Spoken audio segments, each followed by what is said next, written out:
खौफ की रात। यह कहानी राजेश की है, जिसके साथ एक खौफनाक वाकया पेश आता है जब वह अपने हॉस्टल में अकेले एक रात रुकता है।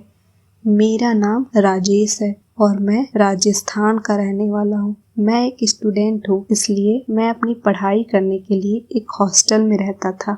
उस हॉस्टल में मेरे बहुत से फ्रेंड थे। दिवाली का टाइम आने वाला था।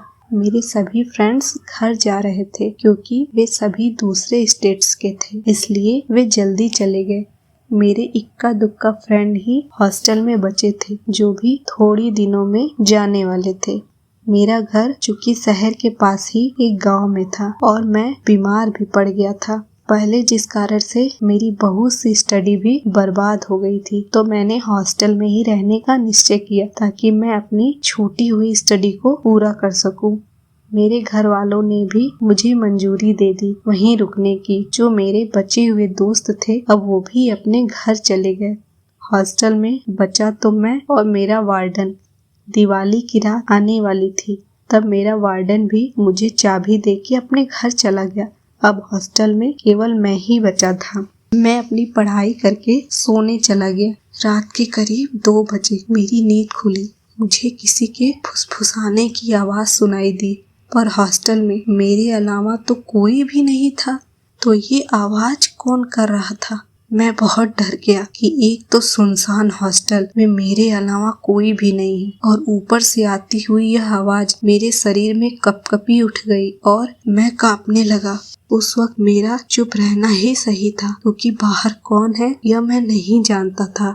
मैंने रजाई अपने मुंह तक ओढ़ ली और सोने की कोशिश करने लगा कि तभी आवाज थोड़ी देर तक हुई, फिर घोर चुप्पी छा गई। घोर सन्नाटा हो गया पूरे हॉस्टल में।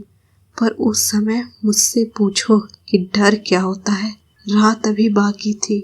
मैं खुद को मन ही मन यह बोल रहा था कि और रुको, यहाँ घर चले जाते तो क्या बिगड़ जाता, पर साहब को तो पढ़ना है, बड़े आइंस्टीन बनेंगे, अब भुगतो। यही सोच रहा था कि एकदम से माहौल में फिर से वही डर छा गया। मेरे कमरे के बाहर किसी के चलने की आवाजें आ रही थी। थोड़ी देर बाद आवाज बंद हो गई कि तभी दरवाजे को जोर जोर से पीटा। थोड़ी देर बाद उसने मेरा नाम पुकारा, राजेश। बस यह काफी था एक हार्ट अटैक के लिए। उसको मेरा नाम कैसे पता? वो बोला, बाहर तो आओ, दरवाजा खोलो, मुझे अंदर नहीं बुलाओगे? वह आवाज किसी इंसान की तो नहीं हो सकती।